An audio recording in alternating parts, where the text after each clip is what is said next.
अस्सलाम वालेकुम, नमस्कार, सत श्री अकाल एंड गुड इवनिंग। मैं हूं आरज़ू काज़मी और आप हमेशा की तरह से देख रहे हैं भेजा फ्राई। जी हाँ, भेजा फ्राई के नए एपिसोड के साथ हम हाजिर हैं और इससे पहले कि हम चलें न्यूज़ की तरफ, आप सबसे रिक्वेस्ट है कि जिसने भी चैनल को सब्सक्राइब नहीं किया है, प्लीज़ चैनल को सब्सक्राइब करना ना भूलें। साथ-साथ बेल आइकॉन को भी क्लिक कर देंगे तो जी जैसे ही कोई नई वीडियो आएगी, आपको फ़ौरन ही नोटिफ़िकेशन भी मिल जाएगा। मैंने तो जी आजकल इयररिंग्स पहनने भी छोड़ दिए हैं, इसलिए कि आप लोगों ने इतनी बातें बनाई ना कि मेरे पास एक ही रेड इयररिंग्स है और ये वो कि बस क्या बताऊँ। लेकिन मैंने ये भाई मैं इसलिए पहनती थी कि ये हल्के हैं ना, मतलब इनमें वेट नहीं इतना ज्यादा, तो मैं पहन पाती थी। ये भारी भारी इयररिंग्स मुझसे पहने नहीं जाते। लेकिन आप लोगों ने मेरे ऊपर इतनी बातें की कि कोई और इयररिंग्स नहीं है, बस यही पहनी रहती हो। तो मैंने सोचा छोड़ो, ये भी नहीं पहनती। अब मैं आप लोगों से बहुत नाराज हूं। एक तो इतनी गर्मी है ना, इतनी गर्मी है, मैं क्या बताऊं आपको, इतनी गर्मी है कि आप बगैर एसी के या बगैर फैन के बैठ ही नहीं सकते। वैसे तो वो लगा के भी नहीं बैठ सकते क्योंकि इतना बिल आएगा। और वो बिल कौन देगा? ज़ाहिर है मैं ही दूँगी, और कौन देगा? तो लेकिन बात सारी ये है कि इतना बिजली का बिल आता है यहाँ पे, यानी इलेक्ट्रिसिटी का इतने-इतने बिल आते हैं और गुज़ारा नहीं है फ़ैन और एसी चलाए बगैर, क्योंकि इतनी गर्मी है कि मैं आप लोगों को क्या बताऊँ। मेरे ख्याल है जो लोग भारत से हमें देख रहे हैं, उनको अंदाजा होगा कि इस्लामाबाद और दिल्ली का ऑलमोस्ट एक ही जैसा मौसम रहता है, तो इसलिए वो समझ सकते हैं कि आजकल कितनी गर्मी है और ये अभी रहने वाली है सितंबर तक। जी हाँ, यानी कि जून में तो अभी चल रहा है, जून जुलाई अगस्त और सितंबर के मिड में या एंड में जाके जो है वो वेदर जो है थोड़ा क्लाइमेट जो है वो चेंज होगा और थोड़ा सा वेदर जो है वो बेटर होगा कि हम सांस ले पाएंगे बगैर एसी और पंखे के भी। लेकिन अभी तो हाल बहुत खराब है सभी लोगों का। सभी जो है वो, मैं हमेशा हर एक को कहती हूँ, जब भी बाहर निकले अपने सर को कवर करें और धूप से बचें, वरना आपके सर के अंदर जो भूसा है वो जल सकता है। अभी आपने देखा शाहरुख खान को जो है हीट स्ट्रोक हुआ था और सब मेरे पीछे पड़ गए कि मैंने शाहरुख खान को कहा है कि उनके सर के अंदर भूसा है। मैंने ऐसा नहीं कहा। मैंने सिर्फ ये कहा कि उनका हीट स्ट्रोक हुआ है, पता नहीं अगर कुछ जलने की बू किसी को आई हो तो मैं क्या कह सकती हूँ, उसमें मुझे कुछ नहीं पता। मैंने शाहरुख को कुछ नहीं कहा। शाहरुख मेरे बड़े फेवरेट हैं, तो इसलिए प्लीज मैं शाहरुख से कोई पंगे नहीं लेती। लेकिन हाँ, ये जरूर है कि शाहरुख खान की तबीयत अब ठीक है, उनको हॉस्पिटल से डिस्चार्ज कर दिया गया है, वो अपने घर जा चुके हैं। और चाहे वो शाहरुख हो, चाहे वो बच्चन साहब हो, मेरे अंगने में, जी हाँ, कोई भी हो, उन सब के लिए मैं यही कहूँगी कि अपना ख़्याल रखिए। बहुत ज़्यादा आजकल गर्मी है और गर्मी, गर्मी, गर्मी, तो बहुत ज़्यादा ख़्याल रखिए। वैसे तो मालूम ही है कि आपके घर में, गाड़ी में, होटल में जहाँ आप जाते हैं, किसी के घर मिलने जाते हैं, हर जगह एसी लगे, लेकिन फिर भी हीट स्ट्रोक हो सकता है। तो इसलिए लोग बहुत ज़्यादा पानी पिएँ, बहुत ज़्यादा अपना ख़्याल रखें। और आगे ये भाषण के बाद मैं चलती हूँ न्यूज़ की तरफ। और न्यूज़ जी, सबसे पहले हम बात करेंगे पीएम मोदी की। जी हाँ, पीएम मोदी जो हैं उन्होंने जी एक इंटरव्यू दिया रजत शर्मा साहब के शो में। जैसे रजत शर्मा साहब भी मेरे बड़े फ़ेवरेट हैं और रजत शर्मा साहब के शो में जो है वो मोदी जी ने इंटरव्यू दिया और उन्होंने ये कहा कि जी मैं पाकिस्तान गया था, बगैर वीज़ा के गया था और हमारा यानी पाकिस्तान का सिक्योरिटी सिस्टम चेक करने गए थे, ये दावा किया है मोदी जी ने। अब वैसे तो चले ठीक है, मोदी जी ने ऐसा कह दिया, हम मान लेते हैं, लेकिन बात सारी ये कि अपना बगैर वीज़ा के आने, पाकिस्तान आने पर मोदी जी अब बहुत हमें बता रहे हैं कि जी बड़ा अच्छा हो गया और मैं पाकिस्तान चला गया बगैर वीज़ा के। और इस पे उन्होंने ज़रा-सा भी ये नहीं किया कि वो सोचते कि मुझे वीज़ा लेके जाना चाहिए था। लेकिन चले कोई बात नहीं, हम भी बहुत मेहमान नवाज़ लोग हैं, हमने भी उनको जो है हाथों हाथ लिया, हमने उनको वेलकम किया, हम बहुत खुश हुए कि पीएम मोदी जो हैं वो लाहौर आए थे और बगैर वीज़ा के आए थे। तो मोदी जी, जब हमारे यहाँ के लोग आपके यहाँ जाते हैं बगैर वीज़ा के, कभी कोई कश्मीर से निकल जाता है, कभी नॉन स्टेट एक्टर होते हैं, कभी स्टेट एक्टर होते हैं और कभी वो क्या नाम था उनका, वो जो 4 बच्चे लेके गई हैं, हाँ, हाँ, मुझे उनका नाम याद नहीं आ रहा, लेकिन ख़ैर जब वो गई थी, तब तो आपने बड़ी-बड़ी बातें बताई आपके लोगों ने। आपका मीडिया धड़ा-धड़, धड़ा-धड़, धड़ा-धड़ उसके ऊपर शोज़ करता चला जा रहा था, एक के बाद एक। हाँ, सीमा इधर, सीमा इधर। तब तो आप लोगों ने बड़ा शोर मचाया था। भई अगर आपके प्राइम मिनिस्टर जो हैं वो बगैर वीज़ा के पाकिस्तान आ सकते हैं और पाकिस्तान वाले खुले दिल के साथ उनको वेलकम कर सकते हैं, तो जब हमारे लोग जो हैं वो कभी तार के नीचे से, कभी बजरंगी भाईजान की तरह, कभी इधर से, कभी उधर से, कभी नेपाल से, कभी कहाँ से, कभी कहाँ से, आपकी कंट्री में बगैर वीज़ा के जाते हैं, तब तो आप लोग पकड़-पकड़ के हमें चित्तर मारते हैं। ऐसा तो नहीं होना चाहिए। तो भई एक ही तरीका रखिए, या तो सब लोग वीज़ा लेकर आएँ या फिर सब लोगों को परमिशन दीजिए कि वो वीज़ा के बगैर आ सकते हैं। और अगर कोई आ जाए, वैसे तो हमारे लोग बड़े काबिल हैं, वीज़ा लेकर ही जाते हैं। लेकिन अगर कोई बगैर वीज़ा के चला जाए, कभी-कभी होता है, इंसान सोचता है चलो ऐसे ही चक्कर मार के आ जाते हैं, हमने कौन-सा कोई वहाँ पे जाके रह जाना है। तो फिर वो बगैर वीज़ा के भी आ जाते हैं। आपको मालूम है ना, जो नॉन स्टेट एक्टर्स होते हैं, वो जो तारों के नीचे से जाते हैं, कश्मीर में निकल आते हैं, है ना? तो उनके पास से आपको कभी पाकिस्तानी करेंसी मिलती है, कभी कुछ मिलता है। तो उन लोगों को मैं कह रही हूँ कि उनको भी आने दीजिए फिर बगैर वीज़ा के। उस पे इतना इतने आप लोग शोर मचाते हैं और पाकिस्तान को बुरा भला कहते हैं, जो कि मेरे ख्याल से कोई अच्छी बात। जी, हमारे और आपके दोनों के ही, यानी जो लोग मुझे देख रहे हैं उन सभी के मेरा ख्याल है कि मोस्ट फेवरेट फॉरेन मिनिस्टर यानी कि डॉक्टर जयशंकर ने भी आज दिल्ली में वोट कास्ट किया। जी हाँ, और डॉक्टर जयशंकर ने तमाम ही हिंदुस्तानियों से कहा है कि जी उनको बाहर निकलना चाहिए और अपना वोट कास्ट करना चाहिए, इसलिए कि हिंदुस्तान में वोट की बहुत अहमियत है। ज़ाहिर है पाकिस्तान में वोट की इतनी अहमियत इसलिए नहीं बनती कि हमारे यहाँ मालूम है कि गवर्नमेंट कैसे आती है और कैसे चली जाती है, जबकि हिंदुस्तान में ऐसे नहीं होता। वोट के ज़रिए ही गवर्नमेंट आती है और वोट के ज़रिए ही गवर्नमेंट को चेंज किया जाता है। तो डॉक्टर जयशंकर ने अपनी पिक्चर लगाई है और उन्होंने बताया है कि, यानी फोटो लगाई है और उन्होंने ये बताया कि जी उन्होंने भी आज अपना वोट कास्ट कर दिया है। अब किसको दिया ये तो उन्होंने नहीं बताया, लेकिन हमें पता है, हम जानते हैं कि उन्होंने किसको वोट दिया है। तो खैर, लेकिन हम आपको नहीं बताएंगे, इसलिए कि जाहिर है जब वो नहीं बता रहे तो हम कैसे बता दें, लेकिन सबको अंदाजा है कि डॉक्टर जयशंकर का वोट किस पार्टी की तरफ गया होगा। बहरहाल बात आगे बढ़ाएंगे और हम बात करेंगे हमारे प्राइम मिनिस्टर यानी कि शहबाज शरीफ साहब की। शहबाज शरीफ साहब जो है जी हाँ यूएई के विजिट पर थे और यूएई विजिट से वापस आ गए और वापस आके उन्होंने ये बताया कि यूएई जो है वो भी $10 बिलियन जो है उसकी इन्वेस्टमेंट पाकिस्तान में करेगा। जी हाँ, यूएई के जो सदर हैं या यूएई के जो हेड हैं उन्होंने जी हमारे प्राइम मिनिस्टर शहबाज शरीफ साहब को इस बात का यकीन दिलाया है कि 10 बिलियन डॉलर जो है उसकी इन्वेस्टमेंट पाकिस्तान में की जाएगी यूएई की तरफ से। उसके बाद से जी शहबाज शरीफ साहब वापस आए, तब से वो गाना गा रहे, साला मैं तो साहब बन गया। तो खैर ये गाना मुझे बहुत पसंद है, दिलीप दिलीप साहब का और किशोर कुमार का गाया हुआ और जबरदस्त सॉन्ग है। खैर मैं आई विश के मुझे पता लगता कि आखिर यूट्यूब पर सॉन्ग कैसे ऐड किए जा सकते हैं, तो मैं यकीनन बहुत से सॉन्ग जो है वो अपने भेजा फ्राई में रखती। मगर खैर कोई बात नहीं, बड़े बड़े देशों में ऐसी छोटी छोटी बातें होती रहती है। मैं आपको ये बता रही थी कि $10 बिलियन की इन्वेस्टमेंट जो है उसका वादा लेकर जो है वो शहबाज शरीफ साहब वापस आए हैं यूएई से, और अगर वो इन्वेस्टमेंट ना आई तो उसके लिए भी एक सॉन्ग है मेरे पास, कसम से। हाँ, उसमें शहबाज शरीफ साहब फिर कह सकते हैं कि वादे पे तेरे मारा गया, बंदा में सीधा साधा वादा तेरा वादा। जी जी, राजेश खन्ना साहब का। और राजेश खन्ना साहब को कौन नहीं जानता और कौन नहीं उनको भूला, या सॉरी किसको वो याद नहीं है, बिल्कुल। और मैंने तो उनकी सारी मूवीज देखी हैं, और ये और बात है कि मैंने 2012 के बाद जो है वो राजेश खन्ना जी की मूवीज देखना शुरू किए। सॉन्ग वॉन्ग्स तो सुने थे, लेकिन फिर मैंने एक के बाद एक के बाद एक सारी उनकी मूवीज देख ली। और उसमें ये मूवी जिसका मैं आपको गाना सुना रही थी, बता रही थी, गाने की कोशिश कर रही थी, कुछ तो कर रही थी, तो जी ये मूवी जो थी दुश्मन, ये भी बहुत अच्छी मूवी है, ये जरूर देखिएगा आप लोग। खैर शहबाज शरीफ साहब ने कहा है कि जी हमने कशकोल तोड़ दिया है, कशकोल तोड़ दिया है, अब इस कशकोल से हम कहीं के नहीं रह गए।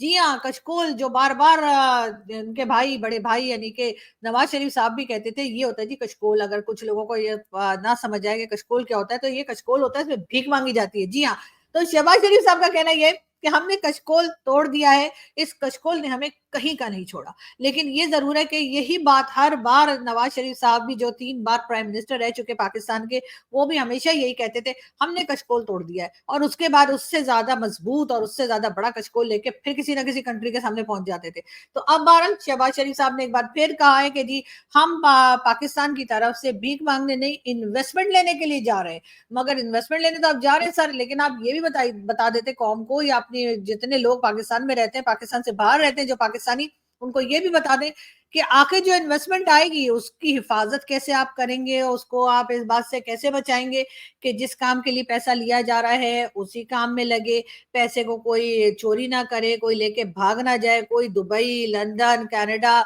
या कहीं पे प्रॉपर्टीज ना खरीद ले। और बहुत से लोगों का ये भी कहना है जी आरजू काजमी जो है ना जी, वो तो अपने मुल्क के खिलाफ बोलती रहती है। तो मैं ये बता दूं, आरजू काजमी मुल्क के खिलाफ नहीं बात करती, हम इस सिस्टम के खिलाफ बात करते हैं जिसकी वजह से मुल्क का ये हाल है। और हमारी कोशिश है कि हमारी बातों से शायद किसी को शर्म आ जाए और पाकिस्तान की हालत जो है बेहतर हो जाए, हमें भी अच्छा लगे, हमारा भी ग्रीन पासपोर्ट की कोई इज्जत हो, हम भी कहीं जाएं तो यूएई की तरह हमारे ऊपर हजारों शर्तें न लगा दी जाए। जी हम यूएई तो हमारे प्राइम मिनिस्टर साहब चले गए, लेकिन उसके बाद उन्होंने ये नहीं बताया कि पाकिस्तान से जो टूरिस्ट जाते हैं या पाकिस्तान से जो कोई यूएई जाएगा उसके ऊपर मजीद जो है सख्तियां कर दी गई हैं। वैसे खैर ये चीजें पहले भी थी, लेकिन अब और ज्यादा जो है इस चीज के ऊपर काम होगा, वो ये कि अगर आप पाकिस्तान से अगर दुबई या यूएई के किसी भी स्टेट में जाना चाहेंगे तो आपको ना सिर्फ ये कि वीजा तो खैर लेना ही होता है, मगर उसके साथ साथ उन्होंने ये भी कहा है जी, तो यूएई ने ऑलरेडी बहुत शर्तें जो है पाकिस्तान पे पहले ही लगा रखी हैं। अगर कोई दुबई या यूएई के किसी भी स्टेट में जाना चाहे तो उसको ना सिर्फ ये कि होटल रिजर्वेशन दिखानी पड़ती है, बल्कि हेल्थ सर्टिफिकेट भी देना पड़ता है, उसके साथ हेल्थ इंश्योरेंस भी दिखानी पड़ती है, और आपको ये दिखाना पड़ता है कि जी आपने होटल की रिजर्वेशन ना सिर्फ ले ली है बल्कि उसकी पेमेंट भी कर दी है। 5,000 दिरहम्स कैश आपको पाकिस्तान की एयरपोर्ट पे दिखाने होते हैं कि आपके पास ये 5,000 दिरहम्स हैं, जिसकी वजह से आप जो है वो यूएई का सफर कर रहे हैं और वहां पे अपना खर्चा खुद उठाएंगे, वहां जाके भीख नहीं मांगेंगे। बहुत सी ये चीजें रखने की एक वजह ये भी है कि पाकिस्तान की तरफ से गल्फ में बहुत ज्यादा भिखारी जो हैं, उनको भी जो है वो पकड़ा गया है, और कहा गया है कि तकरीबन 99% या 98% जो है भिखारी जो या गल्फ कंट्रीज में निकले या पकड़े गए वो पाकिस्तानी थे। ये बात भी जो है पाकिस्तान के जाहिर है के फेवर में नहीं जाती, और पाकिस्तानियों को लेते हुए लोग या पाकिस्तानियों को वीजा देते हुए या बुलाते हुए लोग या इनवाइट करते हुए या इजाजत देते हुए कि वो हमारी कंट्री में आ सकते हैं, लोग जाहिर है घबराने लगे। तो ये सारी चीजें देखते हुए यकीनन यूएई ने जो है वो वीजा पॉलिसी अपनी सख्त कर दी है, क्योंकि पाकिस्तानी पहुंच जाते हैं गल्फ कंट्रीज में, चाहे वो सऊदी अरब हो, चाहे यूएई हो, या कोई भी दूसरी गल्फ कंट्री हो, उसके बाद वहां जाकर भीख मांगना शुरू कर देते हैं। हमारे साथ जो हमारे दोस्त और हमारे पैनलिस्ट साजिद ताड़ साहब आते हैं, उन्होंने भी कई बार बताया कि जब भी वो हज या उम्रे के लिए गए तो वहां पर उनको कई भिखारी जो हैं वो मिले, और उन्होंने कहा जी, उन्होंने कहा किसी ने कहा मेरे पास वापसी का किराया नहीं है, किसी ने कोई प्रॉब्लम बताई और उनसे पैसे लेने की कोशिश की। खैर एक दो कुछ शायद वो दे भी चुके।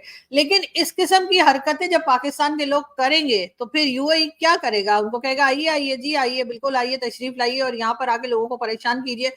तो जाहिर है इन तमाम बातों की वजह से ना सिर्फ ये कि यूएई जो है उसने भी अब जो वीजा पॉलिसी है अपनी बहुत सख्त कर दी है, उसमें आपका बैंक स्टेटमेंट भी देखा जाता है, आपकी जो कहना चाहिए कि आपका हेल्थ इंश्योरेंस भी देखते हैं, आपकी होटल रिजर्वेशन भी देखी जाती है, और वो भी वो नहीं जो पहले हुआ करती थी कि जी आपने होटल रिजर्वेशन कर ली और उसके बाद जाने से पहले कैंसिल करके आप किसी मामा चाचा के घर में घुस गए।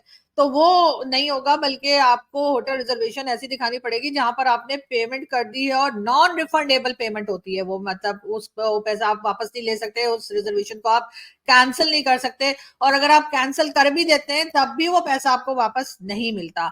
तो वो आपको दिखानी पड़ती है। उसके साथ साथ आपको पाकिस्तान के एयरपोर्ट पे 5,000 दिरहम्स दिखाने पड़ते हैं कैश, और अगर वो कैश ना हो तो आपको बैंक स्टेटमेंट में वो आपके आना चाहिए। लेकिन वैसे ज्यादातर तो वो यही कहते हैं कि जी कैश हमें दिखाइए तभी हम आपको प्लेन में जाने देंगे, वरना फिर अपने घर जाइए, वापस जाइए, बाहर निकलिए और निकलिए यहाँ से। तो ऐसा होता है, इस वजह से भी इसमें कई रीजन जो है वो पाकिस्तानियों के अपने ही पैदा किए हुए हैं। हम ये नहीं कहते कि जी यूएई बड़ा गलत कर रहा है, यूरोप बड़ा गलत कर रहा है हमारे साथ, कि हमें वीजा नहीं देता, हमें कहते हैं जी हम भाग जाएंगे, हम वापस नहीं आएंगे, इस किस्म की चीजें जो लिख कर आती हैं या वहां बताई जाती हैं एम्बेसीज के अंदर, वो बहुत बार सही होती हैं। इसलिए कि पाकिस्तानी यही करते हैं, या तो वो निकल जाते हैं, वापस नहीं आते यूरोपियन कंट्रीज में या अमेरिका वगैरह से जाकर, और फिर वो वहीं कहीं छुप जाते हैं और फिर बाहर नहीं आते या वापस पाकिस्तान नहीं आते जिसका उन्होंने वादा किया होता है।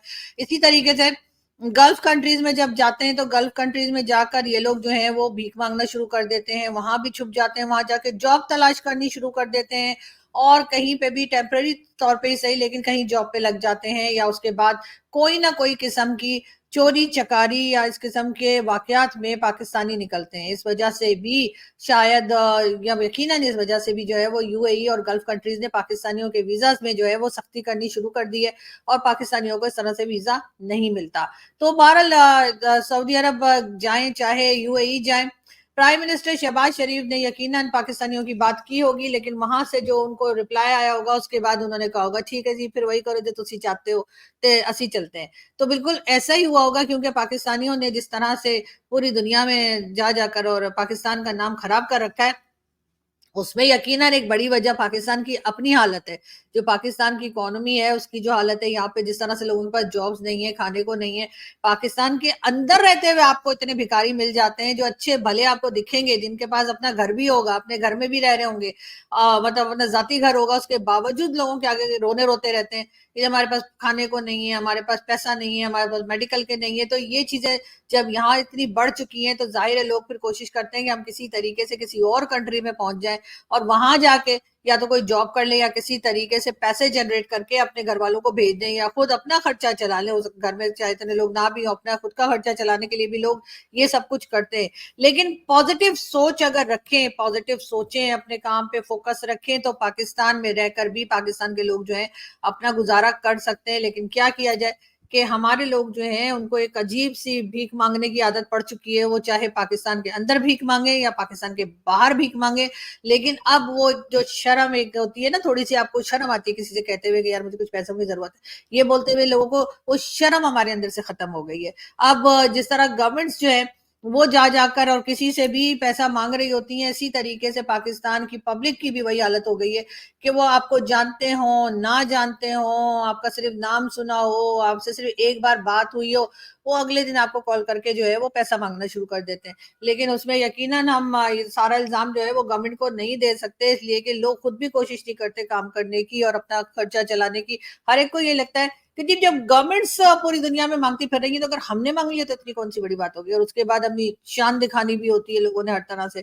तो ये एक बहुत बड़ा इशू है पाकिस्तान में, और न जाने ये कब ठीक होगा, न जाने कब इसको सही किया जाएगा। लेकिन फिलहाल तो खैर हम इसको सिर्फ और सिर्फ बढ़ते हुए ही देख रहे हैं। वीजा पॉलिसी तकरीबन हर कंट्री की जो है वो पाकिस्तान के लिए काफी सख्त हो चुकी है, और उसमें यकीनन यूएई भी है, गल्फ की कंट्रीज जो है वो तो जाहिर है ही, उसके साथ साथ यूरोपियन कंट्रीज भी हैं, अमेरिका, कनाडा, कहीं के लिए भी जो है वो वीजा पॉलिसी पाकिस्तानी के लिए बहुत सख्त कर दी गई। अभी रिसेंटली 2 दिन पहले टीवी चैनल्स पे आ रहा था कि जी अमेरिका ने अपनी वीजा पॉलिसी जो है वो थोड़ी आसान कर दी है पाकिस्तानियों के लिए। लेकिन क्या आसान की है वो तो मुझे नहीं मालूम, लेकिन यकीनन वो भी इस बात की गारंटी मांगेंगे। टूरिस्ट वीजा के लिए उन्होंने बात की थी कि टूरिस्ट वीजा अगर किसी को चाहिए तो उन्होंने थोड़ी सी नरमी कर दी है अपनी वीजा पॉलिसी में अमेरिका ने। लेकिन उसके लिए भी जाहिर है कि वो बताना पड़ेगा कि जी आप कहाँ रुकेंगे, कहाँ जाके आपने स्टे करना है, कहाँ से आपने वापस आना है, कब वापस आना है, टिकट दिखाना पड़ेगा आपको, रिटर्न टिकट दिखाना पड़ेगा, आपका बैंक स्टेटमेंट ऐसा होना चाहिए कि